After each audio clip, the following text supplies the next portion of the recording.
Hmm.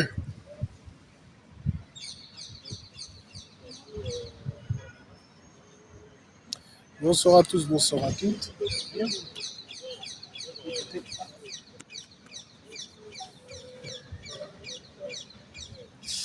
Bonsoir, ça va bien et toi? Bonsoir à toutes, bonsoir à toutes, bienvenue sur ce live. Aujourd'hui, on va parler des animaux dans la sorcellerie. Merci d'aimer le live, de le partager, de l'enregistrer et de le republier, ainsi que de l'aimer. Du coup, là, on a à peu près 1 heure devant nous. On va faire en sorte que bonsoir à toi, si elle est étoilée. On va faire en sorte que le live ne dure pas trop longtemps, parce qu'effectivement, je suis un peu fatigué. Bref. Du coup, les animaux dans la sorcellerie, il faut savoir que l'animal dans la sorcellerie, dans le culte, il a bien des vertus et bien des attributs, d'accord? Chaque animal incarne une symbolique, incarne une propriété, quelque chose qui lui est spécifique, d'accord? Par exemple, le chien, c'est le protecteur, ça vous le savez. Le chien, bah, voir un chien dans la rue, comme ça, c'est-à-dire que c'est pas forcément, ça peut signifier que vous êtes sous protection, mais ça peut signifier qu'il y a un passage dans un autre monde, d'accord? Parce que le chien, c'est le gardien entre les plans. Chaque animal a ses vertus, ses propriétés, ses aspects positifs et négatifs. L'animal peut être autant un canalisateur de magie qu'un support, l'animal peut être quoi? Ça peut être également le totem, ça peut être un véhicule. Ça peut vous sembler bizarre, mais mystiquement, il est plus simple de parcourir des distances dans le plan spirituel sous forme animale que sous forme humaine. Les animaux sont directement calibrés sur un canot d'énergie qui suit facilement. Tu as vu un crocodile en rêve. Alors, ça dépend quel est son comportement, mais le crocodile, ça peut représenter une menace cachée. Ça peut représenter un ennemi, justement, qui t'observe et qui attend un moment de faiblesse pour attaquer. Ça peut représenter... Dans certains cas, ça peut représenter la richesse, hein, aussi la protection, mais bon, un peu. Il faut comprendre fondamentalement que l'animal, c'est-à-dire qu'il faut comprendre la symbolique de son nom. Animal. Animal. C'est-à-dire qu'il est animé par quelque chose. L'animal est animé par une force, par un instinct, par quelque chose qui le caractérise. Moi, j'ai rêvé d'un crocodile sur un lit. Après, il est tombé par la fenêtre. Crocodile sur un lit, ça veut dire qu'il y a un ennemi qui a réussi à atteindre ton intimité. Et s'il est tombé par la fenêtre, ça veut dire qu'il a été repoussé. On pourrait voir ça comme ça. Mais c'est pas bon, ça. Les animaux qu'on ne doit jamais voir dans ce genre de situation, il y a le crocodile. Rêver de crocodile, en général, ça désigne un ennemi caché. Rêver de fauve, ça peut être les lions, ça peut être les hyènes, ça peut être les loups. Rêver de fauve peut être un synonyme d'être en danger, d'être en lutte. D'accord? Bonsoir Takimchi, bonsoir à tous, bonsoir à toutes. Rêver d'un animal dangereux est synonyme effectivement de danger qui est autour de vous, d'une manière ou d'une autre. Rêver de certains animaux peut indiquer également de la sournoiserie et de la manipulation. La brousse, je ne suis pas en brousse, je suis dans un parc. Et même si je voulais faire mon live en brousse, je pourrais. Hein. En plus, ça collerait bien au sujet que sont les animaux. Sanglier, mais je ne vais pas me mettre là où il y a les sangliers aussi. Il y a des endroits où ils passent en général, ces animaux. Tu verras assez bien que là, il y a un animal plutôt gros qui est passé.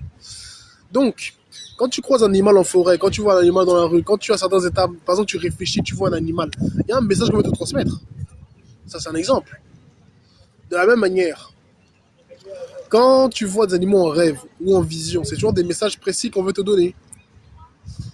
L'animal, donc, porte différents attributs selon les situations. Comme j'ai dit, ça peut être un moyen de locomotion dans le plan mystique, ça peut être un outil pour attaquer, ça peut être également une dissimulation. L'animal peut également être porteur de certaines propriétés qu'on canalise. Par exemple, quelqu'un qui va se balader avec la griffe de lion sur lui, ça représente quelque chose. La griffe du lion coupe, c'est une lame, c'est une protection puissante. Et ça peut être utilisé également comme support pour lancer des attaques spirituelles aussi. Au-delà de ça, au-delà de la griffe, il y a en vérité même les écailles de certains animaux, les poils de chat par exemple, ça c'est des trucs très intéressants. Le chat représente quoi? Le pont entre le monde visible et invisible. Il voit aussi bien de jour que de nuit. Les poils et les cheveux représentant la connexion entre différents plans. D'accord? De ce fait, on peut exploiter ça pour pouvoir justement puiser dans les propriétés mystiques du chat. Il y a également les repas mystiques. Je ne parle pas du fait de tout vous faire manger dans la nuit, hein, dans le sommeil, mais que on va préparer un certain animal et on va faire certaines incantations pour éveiller le principe éthérique dedans. C'est comme ça qu'il y a certaines viandes de brousse qu'on fait manger aux gens pour acquérir certaines propriétés de l'animal. Il y a également, enfin, tout ce qui vient de lui a certaines propriétés. Le sang, les os, les poils, les crocs, les écailles, même il y a les viscères aussi. Bon, après, ça a plusieurs autres symboliques. Donc, l'animal a plusieurs utilités à différents niveaux. Tous les mystiques n'ont pas la même compréhension de l'animal. Mais le mystique, c'est que l'animal en lui-même, il est le porteur d'un message. C'est-à-dire il incarne un procédé mystique. Et en s'y connectant, on peut recevoir justement ça. Parce que les animaux naissent avec l'instinct directement actif. L'animal a en lui des automatismes qui le permettront d'être un chasseur, de survivre, de ce que vous voulez. Voilà pourquoi ils sont très importants de les connaître. Très important de savoir c'est quoi son totem, par exemple. Parce que quand tu connais ton totem, tu as beaucoup d'avantages. Tu sais quels sont des interdits, par exemple. On ne mange pas son totem. Les gens, imagine que ton totem, c'est le porc. Genre le phacochère. Quand tu manges du porc, je suis en train de te maudire. Et après, ta vie ne va pas donner, tu vas pleurer, tu vas dire, mais qu'est-ce qui m'arrive? Tu as tout fait pour qu'il t'arrive ça, mon ami. C'est tout. Mais c'est pour ça qu'on vous demandera de connaître votre animal totem. Il y a le totem personnel, il y a le totem familial, il y a le totem clanique. Bien sûr, plus c'est proche, plus ça a d'impact sur vous. Il y a le totem national aussi. Bon, effectivement, chaque pays, vous allez voir, ils ont un animal symbolique. Pour les Américains, c'est par exemple les États-Unis, plutôt, on va dire. C'est, comment ils appellent déjà? C'est l'aigle à tête blanche, là. Bref, vous voyez bien que chaque animal a une propriété, a un attribut. Et il est possible de prendre ces attributs de manière bénéfique. Par exemple, les plumes d'aigle. L'aigle représente quoi? La puissance de s'élever au-dessus. L'aigle peut voler à des hauteurs que les autres oiseaux n'atteignent pas. Par conséquent, prendre les plumes d'un aigle, c'est un moyen d'élever sa fréquence, de monter en hauteur. C'est ça le principe de l'aigle. La tortue, par exemple. La tortue, c'est la protection, c'est la sagesse, c'est la stabilité. On peut utiliser la carapace de tortue pour renforcer une protection. On peut également la tortue pour s'ancrer davantage à terre. Il y a des animaux comme la mygale, les araignées en général, elles utilisent des toiles, vous voyez. La toile a la caractéristique d'une chose, elle capte les animaux, d'accord? Les insectes, par la vibration, l'araignée sait qu'elle a capturé un animal, elle va l'enrouler dans la toile et après, soit le manger, soit le laisser là comme ça. Pour ces propriétés-là, on peut utiliser la toile d'araignée pour des rituels, pour enchaîner des personnes, pour les attraper. Mais également pour la surveillance, parce que vu que l'araignée détecte tout ce qui entre en contact avec la toile, on peut utiliser la toile d'araignée comme une caméra de surveillance dans le plan occulte. Ou pour la voyance, parce qu'effectivement, elle sent les choses avant de les voir. Il faut comprendre que chaque animal est un mystère. L'araignée, de par ce principe-là, on peut l'utiliser pour la voyance, parce qu'elle va détecter les fluctuations énergétiques dans le champ de la terre, le champ de l'air, les vibrations, elle va détecter les variations et s'y connecter. Ça, c'est un premier point. Elle va donc servir de voyance. Elle va servir également de surveillance. Elle va servir également d'emprisonnement. Voir des araignées en rêve peut symboliser beaucoup de choses. Ça peut être l'initiation, mais ça peut symboliser justement la manipulation. Voir trop d'araignées chez soi, bon, ce n'est pas non plus très bon. Ça peut effectivement signifier que tu es éternellement dans la toile. J'ai trouvé deux chênes morts le même jour et un corbeau, puis un blaireau effusion. C'est bizarre pour l'histoire. C'est quoi ça, les gués de chênes? Je sais pas ce que c'est. C'était des oiseaux. Trouver un animal mort n'est pas toujours une bonne symbolique, il faut dire la vérité. Ouais, c'est-à-dire que l'animal mort peut représenter, soit ça peut représenter une personne qui est morte, réellement. L'âge de l'animal va te donner la détermination de quel est l'âge de cette personne. Soit ça peut représenter effectivement des troubles, soit ça peut représenter qu'il y a un obstacle sur ta route, soit qu'on a quelque chose a pris les coups à ta place. C'est pour ça qu'il y a des gens qui achètent des animaux aussi. Hein. Des fois, certains, c'est pas toujours pour être des propriétaires classiques. Ils vont voir l'animal chez eux, et quand l'animal, quand il va y avoir des attaques mystiques, c'est l'animal qui va prendre d'abord. Les gens font ça beaucoup avec les oiseaux. L'oiseau, il a un petit corps, ce qui veut dire qu'il y a une fréquence supérieure. Lui, il captera facilement On faisait ça notamment dans les mines avant, avec les canaris. C'est-à-dire que vu qu'il y a des petits poumons, etc., il sentira bien plus vite que toi qu'il y a une intoxication au gaz. Si le canari s'arrête de chanter, on sait que là, il y a un danger, il faut remonter. Ben, c'est un peu le même principe. S'il y a des influences occultes, vu qu'il normalement il vole, c'est-à-dire qu'il capte les courants énergétiques. Il va capter ce qui est en hauteur, ce qui doit venir avant que tu le sentes. Il va encaisser le coup. Pareil pour les chiens. Ah oui, il y a des chiens. Le chien est un protecteur. Ce qui veut dire que s'il y a des attaques mystiques, on va d'abord chercher à éliminer ton chien. C'est normal. C'est des techniques que les gens emploient. Bref. Encore une fois, je remercie toutes les personnes d'être présentes dans ce live. Merci d'aimer le live un maximum, de le partager, de le republier. Comme je l'ai dit, le live ne sera pas très long. Si vous avez des questions, posez-les en commentaire, je répondrai. Un jour, mon chat était bizarre quand ma belle-mère est venue chez moi. Le chat voit entre les mondes, il faut savoir ça. Effectivement, le chat, c'est littéralement... Le chat, c'est un animal particulier. Là où le chien est fidèle à la mort, le chat, il a une fidélité ambiguë. Si il constate que tu lui manques de respect, bonsoir à toi, Santia. C'est que si tu ne le nourris pas correctement, il peut estimer que tu lui manques de respect et voir un danger sans t'avertir, par exemple. Ça, c'est réel. Le chien, lui, il va t'avertir parce qu'il est fidèle, c'est la nature. Une fois qu'il t'a pris comme sa personne, t'es sa personne. Le chat, lui, par contre, il a la caractéristique de voir justement les dangers à venir. Il va voir, il va sentir, il va détecter ce qui vient et il pourra donc t'avertir des dangers. Merci Santia d'aimer le live. Bonsoir Tom, Marie, Claire, Alex. Effectivement, bonsoir à tous et bonsoir à toutes. Merci d'aimer le live comme Santia. Merci de l'aimer, de le partager, de l'enregistrer, de le republier, vous abonner, faire des cadeaux. Si vous avez des questions, vous pouvez me contacter en privé, passer par mon lien en description, ou encore, tout simplement, ouais, vous pouvez réserver une consultation là-bas, sur mon lien. De toute façon, j'ai une nouvelle justement importante. Merci à tout le monde d'aimer le live, de le partager, de le republier, de vous abonner, de faire des cadeaux. Du coup, le sujet d'aujourd'hui, ce sont la sorcellerie et les animaux. D'expliquer un peu les propriétés relatives aux animaux, ce qu'ils sont. Et bon, il y a des méthodes de les utiliser, quoi. Il y a des comportements d'animaux qu'on va comprendre. Par exemple, ce n'est pas bon si, par exemple, vous avez un animal comme un chien qui se met à hurler à la mort, comme ça. Après, si l'animal avait déjà cette habitude, c'est une chose. Mais que si d'un coup il commence à hurler à la mort chez vous, la nuit, je précise, ça veut dire qu'il y aura un deuil. En fait, ça veut dire qu'il y a un danger, potentiellement un deuil. Si c'est un chat, alors c'est sûr. Si il y a trop de chats quelque part, ça veut dire qu'il y a beaucoup de sorcellerie. Le chat, c'est vraiment important entre les mondes. Hein. Donc là où il y a des accumulations de chats, il faut se poser des questions. C'est-à-dire qu'il y a beaucoup de passages entre les plans. Les serpents aussi. N'est-ce pas? Quand il y a beaucoup de serpents quelque part, ça veut dire qu'il y a clairement des problèmes occultes.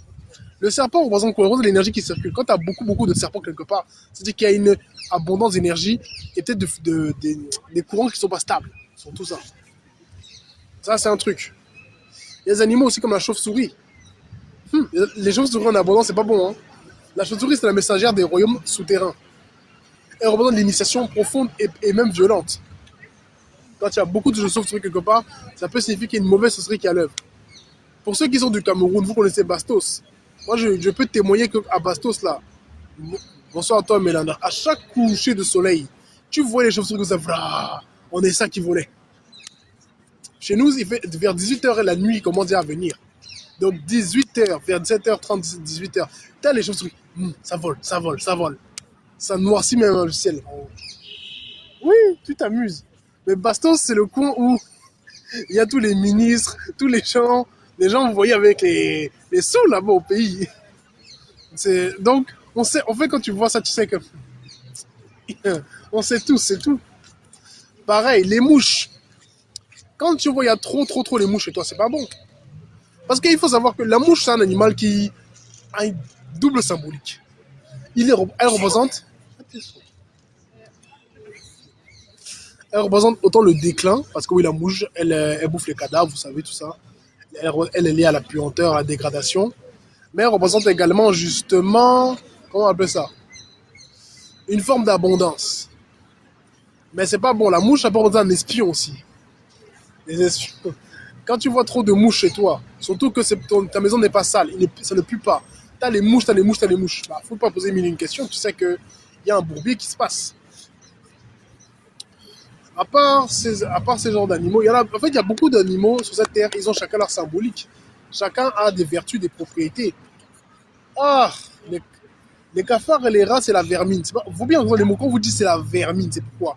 Le cafard, il vit dans les fosses septiques. Il vit dans les endroits où il y a l'humidité, la, la saleté aussi. Il aime bien ça. Il aime bien là où il y a les excréments, d'ailleurs. Voir beaucoup de cafards quelque part, c'est signe de très mauvaise sorcellerie. Chez nous, au Cameroun, on va dire que le cafard, c'est l'éclaireur du serpent. Dans les toilettes, chez nous, on sait très bien que les histoires comme ça, que les gens ont les boas dans leurs toilettes. Les vieilles toilettes là, traditionnelles du village. Ils ont un boa là-bas. Et quand tu vois, il y a plein de cafards.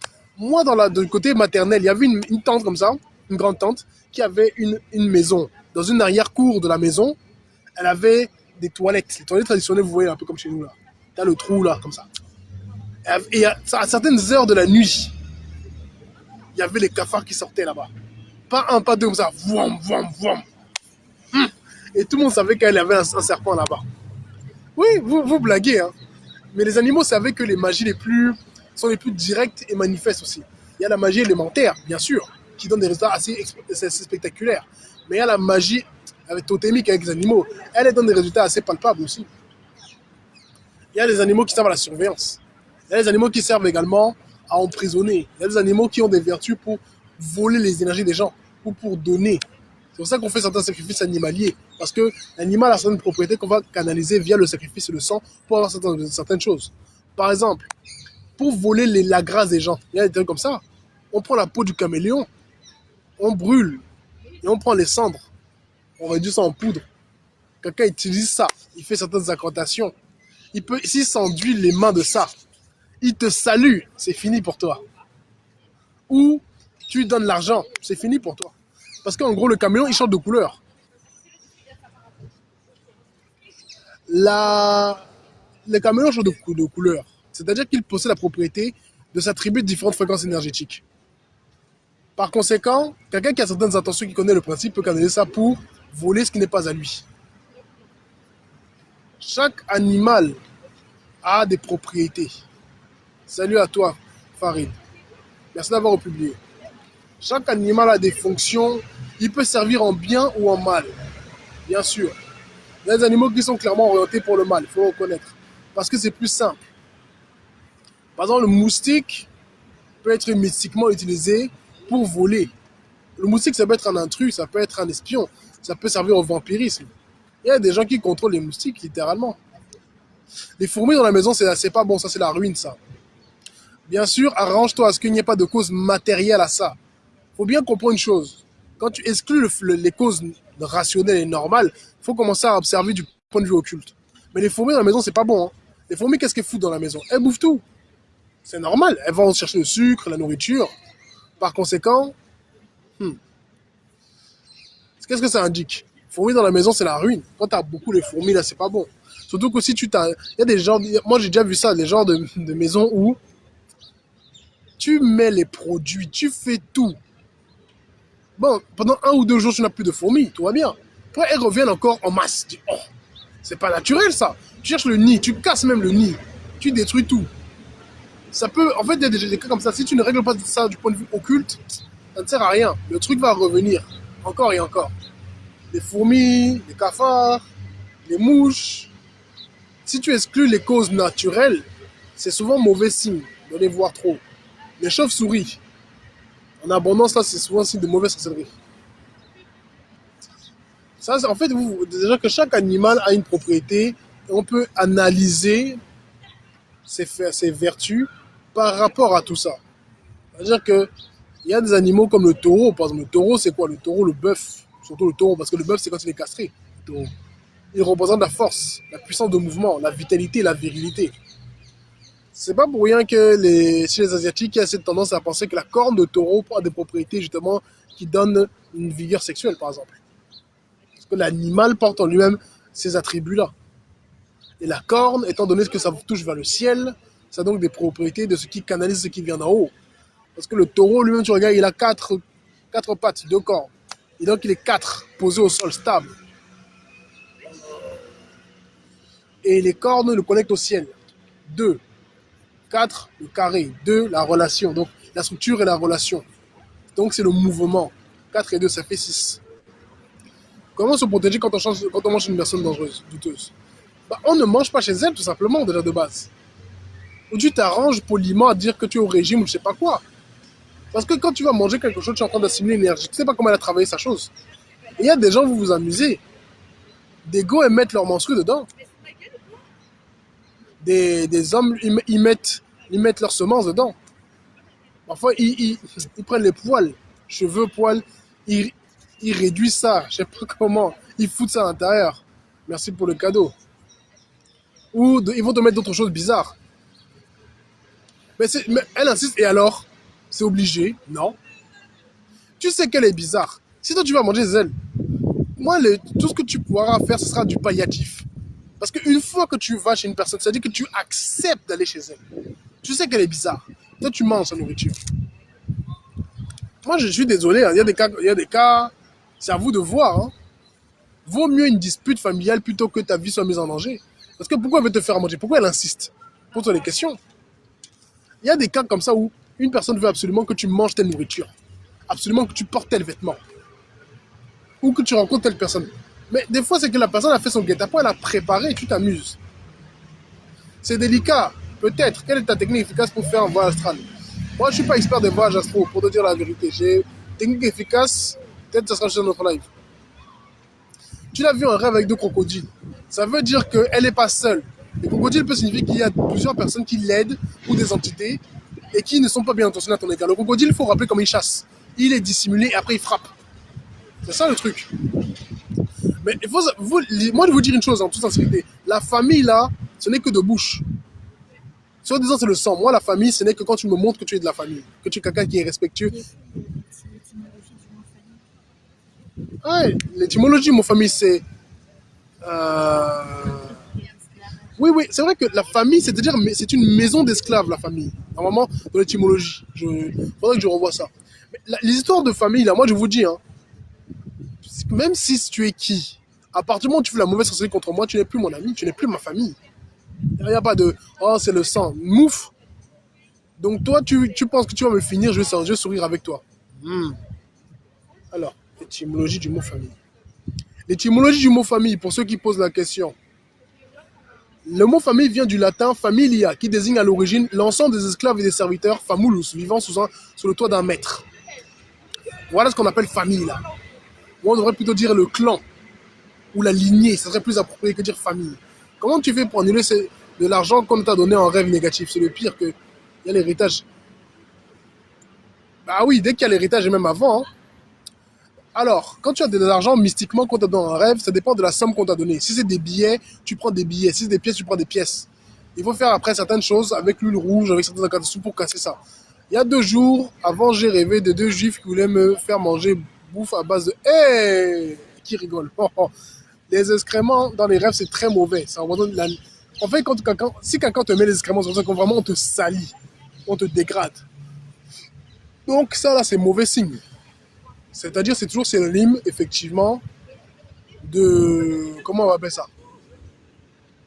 C'est toujours synonyme, effectivement, de malédiction, de parasitage, d'empoisonnement mystique. C'est pas bon, ça. Si on veut te le faire assimiler, il rigole. Rigoler aussi, c'est un rituel. Hein. Oui, vous blaguez. Pourquoi dans les films de dessins animés, vous voyez que le méchant, la méchante, il a un rire. Il fait Ouah.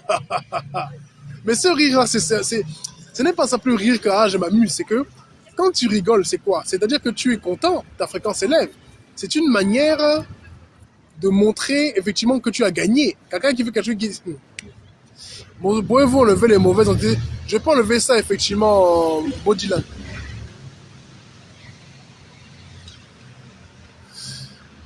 Les billets dans les rêves. C'est-à-dire qu'il faut, les billets là, il faut commencer à... Bon, les billets, tu prends une somme à peu près équivalente, ou au moins un des billets équivalents, tu prends ça, il faut te falloir du poivre noir, du sel, et quoi d'autre?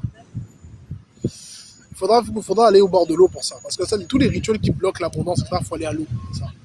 Ça, après, c'est des choses que je peux expliquer en privé, notamment avec des consultations, etc. C'est vrai, ce rire, oui.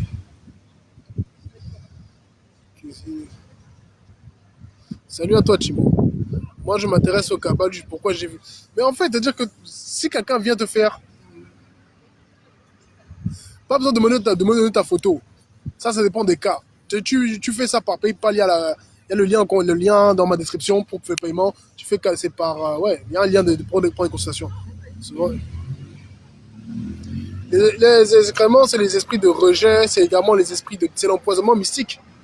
S'ils ne sont pas parvenus à te faire manger, c'est bien. Mais c'est pas bon ça. Ça veut dire qu'il y a des gens qui sont sur tes côtes et ils ne te veulent pas du bien. Il faut savoir que dans les pratiques, il y a beaucoup de symboles et de codes qu'il faut savoir interpréter. Par exemple, si tu fais des rêves où tu vois une personne qui cuisine, c'est-à-dire que la personne fait de la sorcellerie. Bonne ou mauvaise, hein. Parce que cuisiner, symboliquement, c'est faire la sorcellerie. Voilà pourquoi on parle systématiquement d'histoire de marmite, etc. Parce que c'est ça, c'est le point, c'est le code de la sorcellerie. Quelqu'un qui cuisine dans ton rêve, c'est quelqu'un qui est en train de mélanger des forces et de les appeler pour faire certaines choses. Quelqu'un qui veut te faire manger quelque chose en rêve, c'est quelqu'un qui veut te faire assimiler une énergie. Il faut comprendre tous ces codes. Il y a des animaux que tu vois, si tu les vois en rêve, c'est pas bon. Moi, je rêve souvent quelqu'un qui me ment de l'or et que dit ça t'appartient. Ça dépend. Les ancêtres peuvent venir te voir et te montrer certains messages pour t'aider à comprendre certaines choses. Ça, c'est vrai. Rêver de son mari dans un transat pour bébé et qu'il a ses sœurs et sa mère à côté. C'est trop clair ton rêve. Ton rêve, il est évident. Maasai. Ça veut dire quoi? Ça veut dire que ton mari, il est sous l'influence de sa mère et de ses sœurs. Tout simplement. Il est dans un transat de bébé. Ça veut dire qu'il est dans un état infantilisant. Ça peut indiquer qu'il est envoûté là où il est là. Et qu'il se laisse bercer, manipuler, et vraiment par les influences que tu as pu voir. Toi, tu as rêvé que tu as couché, Timo. Coucher là, faut faire attention. Si tu t'es réveillé, si tu t'es fatigué, c'est pas bon. Tu as fait une couche de nuit. Ah. Sinon, bon, il y a les rêves érotiques qui peuvent durer. Peut-être qu'il faut calmer la. Il faut aller se satisfaire, quoi. Ça peut être des frustrations sexuelles aussi. Si tu fais les rêves de couches comme ça. Le tigre, ça dépend dans quel contexte. Ça peut être une protection ou un adversaire tenace. Je crois que c'est les anciens. Je suis lié à un élémentaire. C'est possible. Ouais, bah écoute, c'est tout à fait possible, sortir du désert. C'est carrément ça. Tu as vu juste, bah oui. Il y a des années, j'ai fait nettoyage spirituel dans les rêves. Je vois femme, sa cocotte exploser. C'était réel après, c'est-à-dire qu'il y a vraiment une cocotte mini qui a explosé. Bonsoir à toi, Pomba Gira. Donc ça l'intéresse. Quelqu'un qui est en train de préparer dans les rêves et que sa cocotte mini explose, ça peut signifier effectivement qu'elle préparait un sort et le sort lui a explosé la tête. Si ça matérialise par la même chose physiquement, bon, c'est une forme comme une autre. Hein. Merci Kimchi, merci Santia, merci à toutes les personnes qui aiment le live, merci à toutes les personnes qui le partagent. Si vous avez des questions, posez-les et on va avancer. Encore une fois, si vous avez besoin de mes services, vous me contactez en privé. On fera une consultation, on fera un travail plus sérieux si le besoin. Vous avez également mon lien en description. Rêver un homme embrasse et sent au coin des lèvres. Attends, quoi? Un homme embrasse et sent au coin des lèvres? Comment ça? Je ne comprends pas. Est-ce que le basilic et le sel sont un bain? Basilic peut servir à la protection, à la vitalité, un peu plus ou moins des blocages. Après, ça dépend si c'est plus ou moins coriace que tu as. Il y a blocage et blocage. Hein. Il y a des blocages petits, il y a des blocages sérieux. Rêver d'un dragon derrière une façade, est-ce la Kundalini? Ça peut représenter la Kundalini. D'accord, Timo, pas de souci. Le dragon représente l'énergie des 5 éléments qui s'élèvent ou qui se stabilisent. Donc, ça peut représenter effectivement la Kundalini, l'énergie des différents courants. Ce que j'ai pas compris, moi, je m'intéresse à la Kabbale juive après. C'est-à-dire que tu t'intéresses à la Kabbale juive. Ça peut signifier qu'il y a des gens qui te font des pratiques occultes pas forcément bénéfiques et qui passent par le filtre de la Kabbale que tu suis pour pouvoir justement t'influencer négativement.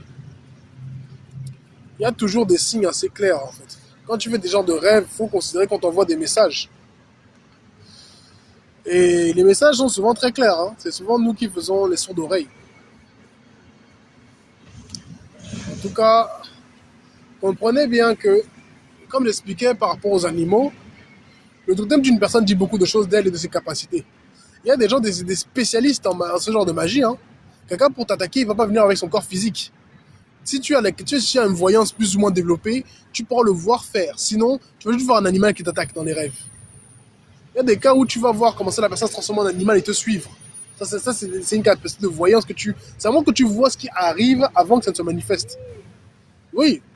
Des fois, il y a des gens qui prennent les formes de lions, de serpents, comme ça, pour bah, te chasser. Parce qu'ils vont prendre les propriétés du prédateur pour pouvoir te traquer et après assimiler ton énergie. Oui. C'est pas facile, hein.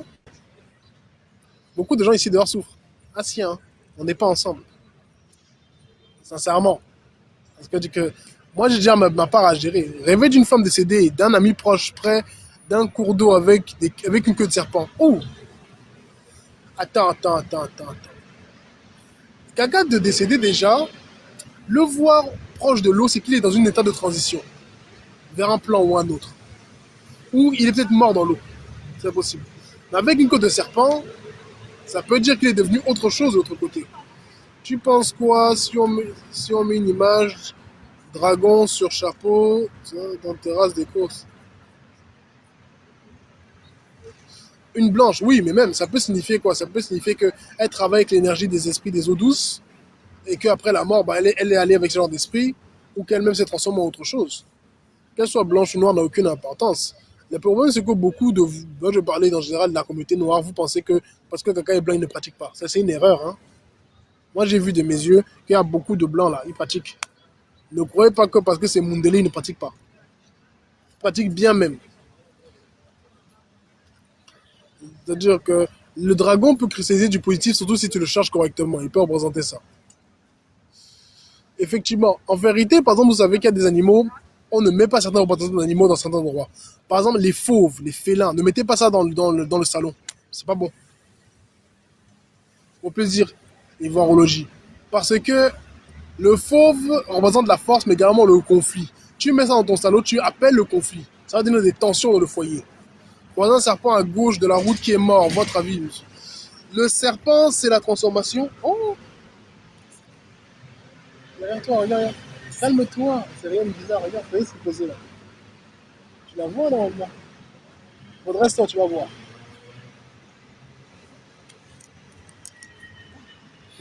Elle est tombée juste là.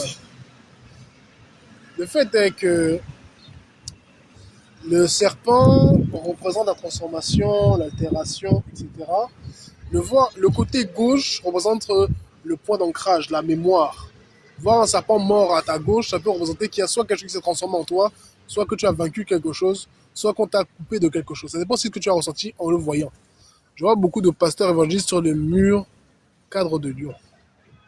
Mais en fait, les pasteurs évangélistes, là, il faut savoir que même c'est des pratiquants, ils sont souvent dans des loges.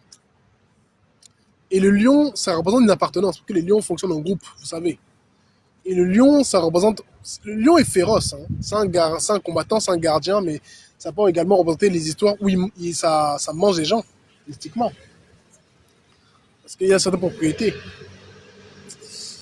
Donc, les animaux comme ça, bon, il faut être conscient qu'il faut faire attention. Il y a des animaux, comme je dis, qu'on ne met pas en représentation chez soi, sinon tu vas avoir le feu. Hein. Un animal qui est bien à mettre en représentation chez soi, si vous voulez la richesse, la prospérité, etc., c'est la vache. La vache à 4 pieds stable. Alors, Mali Queen, si tu veux prendre rendez-vous avec moi, tu peux passer par message privé ou tu vois sur mon TikTok là, il y a un lien en description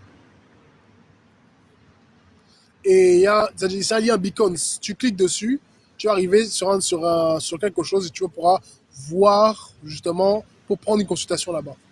Et ceux qui disent une statue, elle peut être hantée, je pense. Oui, la statue peut être hantée, bien sûr. Ça dépend qu'est-ce que quelqu'un a foutu ça dedans. Ça dépend.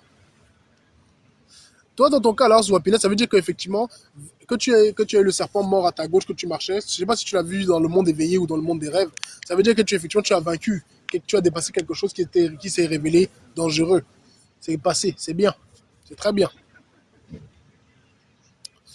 C'est des choses comme ça qu'il faut connaître, hein, que les animaux, il y a des animaux comme ça, genre que si tu vois, bonjour, rêver des ascenseurs, escalators, contrôleurs, c'est quoi? Ascenseur, c'est monter et descendre dans différentes fréquences. Escalator, en fait, c'est toujours des indicateurs de montée, de changer de plan. contrôleur. Ça veut dire que tu montes, tu changes de dimension, peut-être que tu montes en fréquence, tu vas vers un niveau supérieur dans ta vie, je sais pas, et tu rencontres peut-être des obstacles ou des gardiens de seuil, ça dépend. Après, vous me présentez vos rêves comme ça, sans que je n'ai aucun contexte. Je peux faire de la voyance, mais quand même, il faut me donner un minimum pour que je puisse comprendre ce qui se passe. En tout cas, si vous avez des cas effectivement d'envoûtement, d'attaque occulte, on peut gérer ça en privé. Si vous voulez juste débloquer vos énergies, amplifier votre chance, etc., pareil. Les déblocages, je gère. Les désenvoûtements, je gère. Si c'est les cas plus lourds de malédiction familiale, je fais les exorcismes aussi. Sinon, je gère les constellations et les guidances astrologiques. Merci pour les partages, merci pour les likes, merci Santia, merci tout le monde, merci pour les republications, merci pour les commentaires. Naturellement, alors, il faut comprendre certaines choses simples. C'est que par exemple, la chouette. Voir des oiseaux comme la chouette, c'est quoi? C'est la sagesse. La sagesse, elle voit dans le noir. Elle peut tourner son cou pratiquement. Elle voit littéralement devant et derrière elle.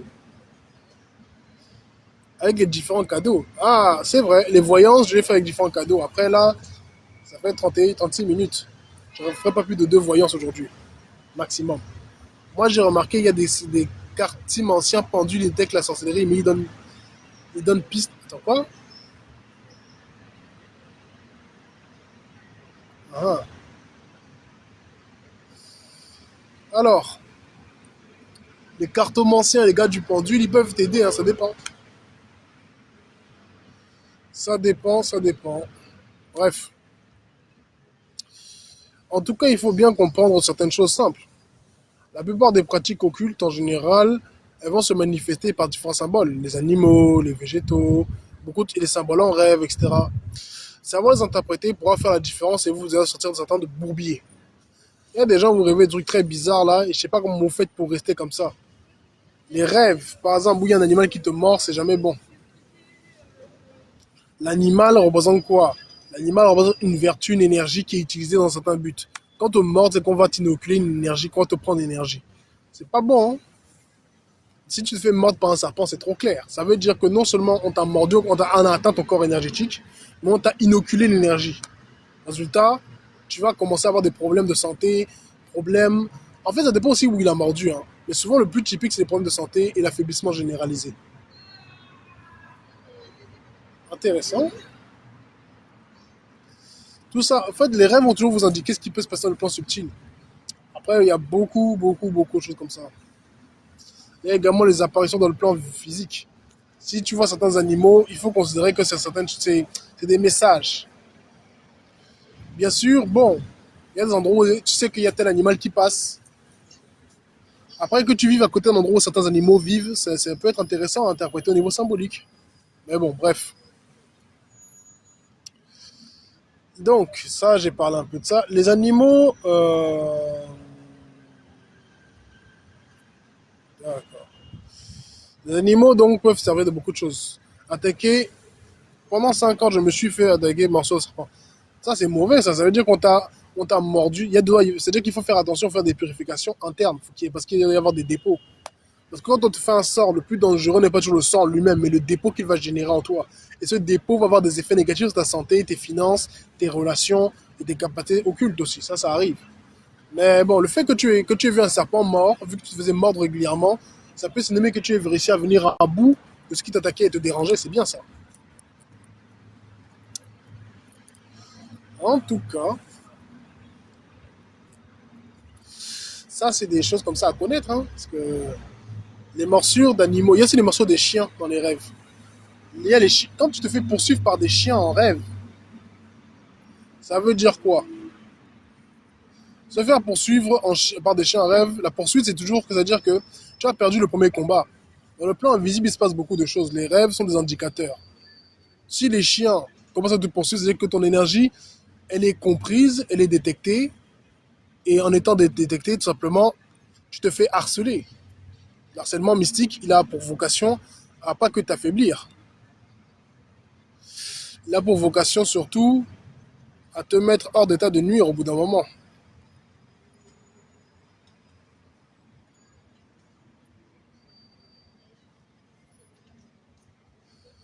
Ok, ça c'est fait. Merci Santia. Il y a des dérangeurs, je sais pas, ils sont perdus sur la toile. Alors, bon. Il y a qui réalisent leurs ambitions même si on leur met la sorcellerie, bien sûr. En fait, il faut savoir que les sorcelleries négatives vont servir à te ralentir, te bloquer. Si tu ne sais pas comment gérer ça, ça va vraiment te créer des bâtons dans les roues. Mais chacun est né avec sa destinée, il peut la réaliser, hein. Et j'avais les deux points sur le corps de morsures avec différentes tailles, c'était choquant. Mais ça veut dire qu'on a touché ton corps éthérique. Et là, c'est chaud, là. C'est-à-dire que non seulement on a réussi à t'atteindre mystiquement, mais on a réussi à laisser une empreinte dans ton corps éthérique. Donc, toi, il faut vraiment faire les purifications au corps pour pouvoir justement nettoyer les éventuels dépôts que ça a pu laisser. Sinon, tu pourras rencontrer quelques difficultés dans ta vie.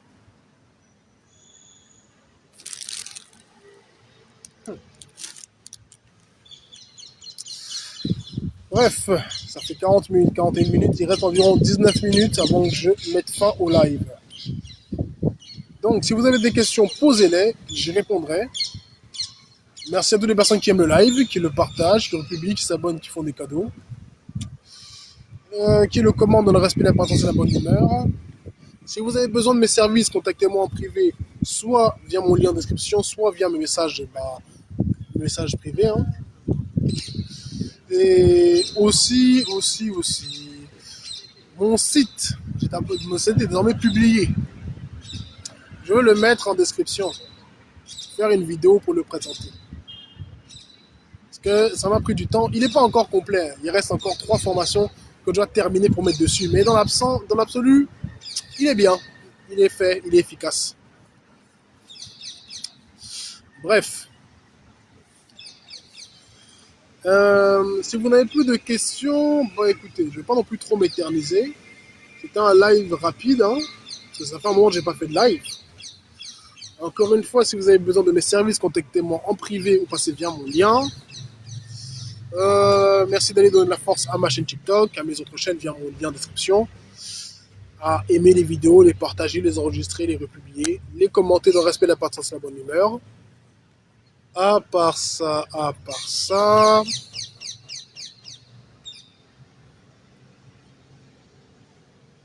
perruche, on dirait. Il faut savoir aussi des choses simples comme ça que l'oiseau représente quoi? C'est l'être qui peut voyager dans les royaumes élevés. Il représente au-delà de la légèreté, il représente l'élévation de fréquence. Il a une voix aiguë, bon parfois grave, mais vous comprenez l'idée. L'oiseau porte en lui l'énergie qui monte, l'énergie qui s'élève. Beaucoup d'oiseaux, le bruit des oiseaux peut être interprété comme certains messages, d'accord? Des messages qui viennent d'en haut. Par exemple, si tu es là en train de méditer ou de réfléchir et que tu vois un oiseau qui s'élève comme ça d'un coup dans le ciel, qui s'envole, c'est bien de se taire et de commencer à observer. Parce que dans ce que tu vois, c'est un message de que la fréquence monte. Et mettre attention sur quelque chose, c'est de connecter à ce principe-là.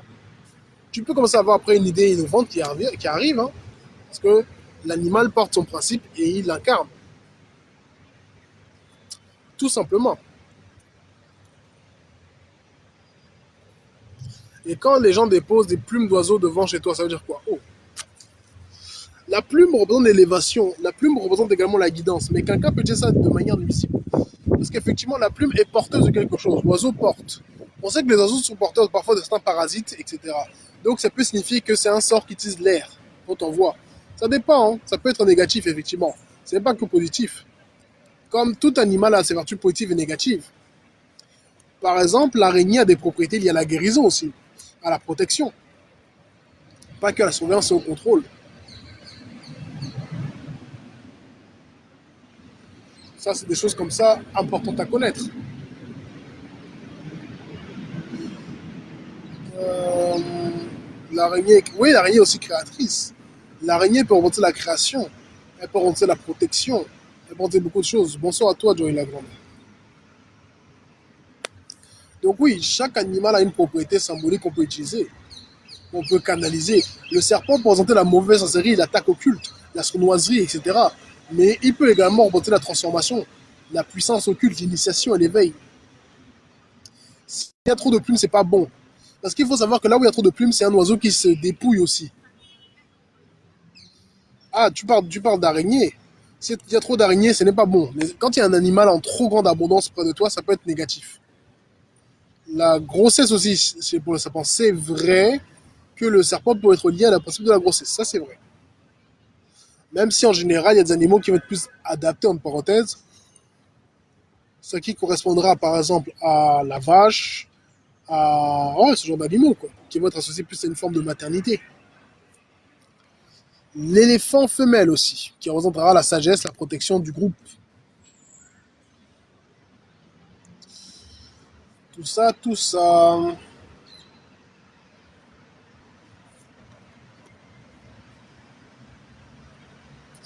Moi, je pars du principe où le serpent n'est pas mauvais dans tout. C'est comme tu disais que si le feu, il est mauvais en tout. Mais le feu, c'est lui qui te réchauffe ta nourriture, c'est lui qui te réchauffe tout court. Donc, le serpent ne peut pas être que mauvais, ça c'est faux ça. C'est très dogmatique de penser que le monde se classifie entre bien et mal, ça me séparer. Non. Il y a des choses qui sont très répréhensibles et qu'on peut difficilement tolérer, c'est vrai. Mais chaque chose a son pendant positif dans une mesure relative quand même, parce qu'il y a des choses, il ne faut pas déconner. La vache, ça peut être aussi la prospérité. Oui, la vache peut être la prospérité. Le serpent, s'il y a l'argent, hein, le serpent, il va dans la terre, c'est-à-dire qu'il se connecte aux énergies telluriques et tectoniques. Donc il va représenter les savoirs cachés, les trésors. C'est pour ça qu'on peut l'associer à l'argent, à la régénération, à la santé. C'est pas pour rien que tu vois que les formations, tout un logo en forme de serpent. C'est un principe codé, celui de la transformation et de la régénération. Le venin de serpent peut tuer, mais avec ce même venin, on peut faire des anti-venins. Et même, il y a des médicaments à base de venin de serpent, parce qu'ils ont ces propriétés qui vont agir. On va prendre les vertus, par exemple, de... Comment on appelle ça? Les vertus, le fait qu'un venin de serpent peut être neurotoxique, on peut prendre certaines de ses propriétés agressives là et les utiliser dans certains traitements, c'est possible. Bien sûr, en les travaillant. La terre ne peut pas être le bas astral, comment c'est possible ça? La terre que tu vois là, c'est elle qui te donne à manger, c'est elle qui te soutient. Sans la terre, tu n'es rien. Si on retire la terre sous tes pieds, tu n'as pas d'ancrage, tu es fini. La terre donne la vie, la terre la reprend, la terre stabilise. La terre, c'est la maman, c'est-à-dire qu'elle porte tout le monde.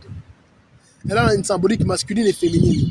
Elle représente le territoire, la protection, la stabilité, le principe masculin. Elle représente le principe féminin de la prolifération, la transmutation. Donc la Terre doit être respectée. La Terre n'est pas le bas astral. Je sais pas, c'est quelle croyance là qui vous fait parler. C'est la différence entre savoir et croyance. Bonsoir ton pépite Diane. La Terre est sacrée parce que la Terre est la base de la vie. Tout y retourne et tout en vient. Pareil pour l'eau, l'air, le feu et les terres. Il n'y a pas un élément qui représente le bas astral. Et même le bas astral, c'est les êtres humains qui le créent, par définition même. Sinon, la nature ne met pas de déchets. Faut garder ça à l'esprit, hein, que dans la nature, il n'y a pas de déchets. Hein. Tout est réutilisé, tout a sa place. C'est dans le monde des humains que tu vas avoir des déchets, des choses qui ne devraient pas être là. Et c'est là où le bas astral naît. Les villes sont les plus représentatives du bas astral qu'autre chose. Hein. Les endroits où la saleté et la promiscuité se concentrent ne peuvent pas être considérés comme des endroits du sacré. Quand tu vas dans la nature, tu te sens bien, tu te sens à l'aise. Le serpent n'est pas le bas astral, c'est faux. C'est encore de la croyance. Ta colonne vertébrale, c'est quoi sinon un serpent? La moelle épinière, les veines, les vaisseaux sanguins, c'est la forme du serpent. Le serpent, donc, c'est la connexion, c'est le flux. Mais c'est également l'intelligence. C'est la transformation. Aucun animal n'est que le bas astral. Même le cafard a des aspects positifs. Cet animal, par exemple, lui peut représenter la résilience. C'est un animal qu'on peut pas le tuer facilement. Hein. L'animal, il est très résilient, il est rapide. Il incarne donc effectivement la résistance envers et contre tout. Oui, il est quasiment immortel, l'individu. Même la tête coupée, le gars survit. C'est-à-dire que parce qu'il meurt de faim qu'il finit par décéder. Il faut se rendre compte du délire. Donc, tout animal a ses propriétés bénéfiques. Même la mouche. La mouche représente justement la purification d'une certaine mesure. Autant représenter le déclin et la nuisance, autant elle purifie parce qu'elle dévore les cadavres. Elle nettoie. Et aussi, elle a une propriété, elle a les yeux à facettes, elle voit dans plusieurs directions à la fois. Quelqu'un qui mystiquement s'associe à la mouche pour avoir sa vision, c'est quelqu'un qui va être difficile à surprendre, hein, par exemple. Mais c'est vrai, Paris est tellement chargé négativement qu'on peut dire que c'est le bas astral. Oui. Surtout, il y a des zones particulières où ça fait peur. Ah, et tu parles de mouche, c'est vrai. En fait, il faut savoir que dans la religion, c'est du dogmatisme. Le dogmatisme, les gens sont dans la croyance. Ils ne savent rien, ils croient. Et c'est pas que les religieux, hein. Tous les êtres humains, surtout qu'ils soient athées, ils ont une vision un peu dogmatique qui a tendance à vouloir séparer les choses. Dire que tel c'est ça, tel c'est ça. Mais c'est plus compliqué que ça. Chaque chose a une fonction, des attributs, et par conséquent, suit un certain rôle, d'accord? C'est des choses comme ça à connaître. Pourquoi est-ce qu'on associe donc les choses, comment dire, négatives au diable? Parce que justement, les gens ont voulu créer un avatar de la négativité, ils ont créé le personnage du diable. Intéressant. Ah, on va devoir partir.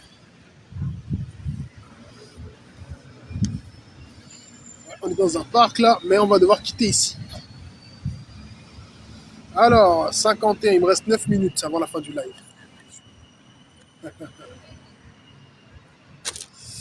Bref, sur ce, je vais vous laisser. Je vous souhaite de passer une très bonne soirée à tous et à toutes. On se reverra demain. Je suis pas au but de Chaumont. Ah, non. Ouais, le parc est ferme. Sur ce, bonne soirée tout le monde. Merci d'avoir aimé, partagé, enregistré, republié. Vous êtes abonnés au live. Ceux qui ont besoin de mes services, contactez-moi en privé ou passez par mon lien. Merci de donner de la force à ma chaîne et à mon contenu. Je parlerai davantage demain de mon site. Sur ce, bonne soirée à tous et à toutes. Au revoir. Au revoir.